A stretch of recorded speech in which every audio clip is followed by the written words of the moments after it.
Firstly, we're on the longer term time frame, 6 month and the 1 year. This is going to provide us really these high trading opportunities, high probabilities, and these are really the main ones I'm always focused on. So if we start pushing to the upside, we do have resistance at $2.80 and another one at $4.75. So these will be the key levels. Obviously, they are quite far off from where we are now, requiring the stock to increase over 100% from where we are now to hit this level. So obviously, is that going to happen in the near future? Probably not, but they're key levels to be focusing on, because if a month or two down the line big news comes out, big hype comes out, whatever it is, and it starts moving, these are levels I would be looking to trade with high probability success. If it's falls to the downside, we don't have any supports because this stock has been in such a strong downtrend. The deviations have turned negative, and obviously we cannot trade a stock into the negative. So to provide us with some levels closer to where we are now, we'll cut down to a 30 and 90 day chart.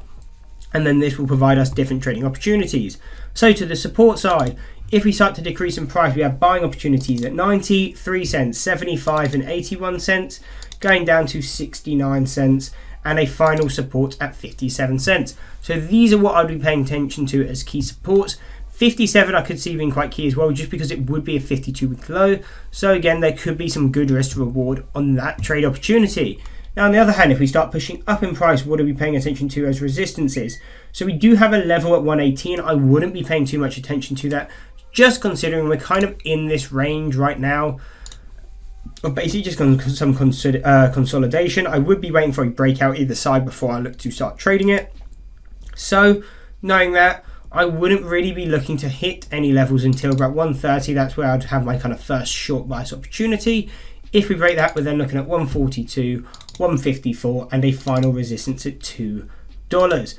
Again, there's a lot of levels here. Do you need to pay attention to all of them? No. If you want to pay attention to the strong high probability levels, pay attention to the longer term 280 and the 460. That's what really will be a good trade opportunity. But if you're trying to get some trades a bit closer to where we are now, more day trades in the near term, these are levels we're paying attention to. And the reason we provide both levels to the up and down side is that then it doesn't affect it. If I have a bias on the stock, it doesn't affect you. If you only want to trade it short bias, you can. If you only want to trade it long bias, you can. If you don't have a bias on the stock and you just trade where the opportunities are, then again, you have levels both sides.